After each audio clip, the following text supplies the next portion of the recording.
ઇન્દિરા ગાંધી જ્યારે ચૂંટણી પ્રચારમાં ગુજરાત આવતા ત્યારે સાડીના પાલવથી માથું ઢાંકવાનું જરાય ભૂલતા નહીં. તેઓ લોકોને સંબોધન કરતી વખતે કહેતા પણ ખરા કે હું ગુજરાતની બહુ છું.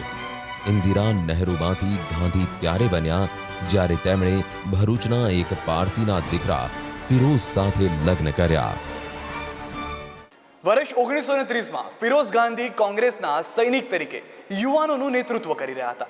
તે સમયે તે સંપર્કમાં આવ્યા નહેરુ અને કમલા નહેરુના. ઇન્દિરા ગાંધીના માતા કમલા નહેરુ કોલેજ સામે ધરણા કરી રહ્યા હતા અને બેભાન થઈ ગયા. તે સમયે ફિરોઝ ગાંધીએ તેમની ખૂબ જ દેખભાળ કરી. કમલા નહેરુની ખબર પૂછવા માટે ફિરોઝ અવારનવાર તેમના નિવાસસ્થાને પણ જતા આવતા હતા. આ રીતે તેઓ નહેરુ પરિવારની નજીક આવતા ગયા. આ દરમિયાન તેમની ઇન્દિરા ગાંધી સાથે નિકટતા વધી. ફિરોઝ ત્યારે અલ્હાબાદ રહેવા લાગ્યા ત્યારે પણ તેઓ અવારનવાર આનંદ ભવનની મુલાકાત લેતા હતા. બંને વચ્ચેની વધતી મુલાકાતો પ્રેમમાં પરિણમી અને બંનેએ વર્ષ 1942માં લગ્ન કરી લીધા. દારૂબંધી અંગે કંઈક આમ કહ્યું હતું ઇન્દિરાજીએ. ઇન્દિરા ગાંધીની ગુજરાત મુલાકાત સાથે જોડાયેલો એક કિસ્સો પૂર્વ મુખ્યમંત્રી માધવસિંહ સોલંકીએ એબીપી અસ્મિતાના સંવાદદાતા સાથે શેર કર્યો હતો. માધવસિંહ સોલંકીએ ઇન્દિરાને પૂછ્યું હતું કે ઇન્દિરાજી, શું આપ દારૂ પીવો છો? ગયા પછી મેં પૂછ્યું કે ઇન્દિરાજી, તમે દારૂ પીવો છો? એટલે ઝીણાભાઈ મને ધબ્બો માર્યો કે આવું પૂછાય? મેં કહ્યું તમે જોયા કરો. એ ઇન્દિરાજી ચોપડી બંધ કરીને પાછળ ક્યાં બાત હે?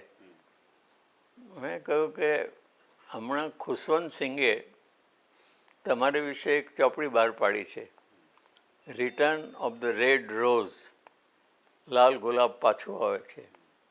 એની અંદર લખ્યું છે કે તમે કોકો ડ્રિંક્સ લો છો. તો वो बात गलत है और ऐसी कई और गलत बातें भी ये किताब में है.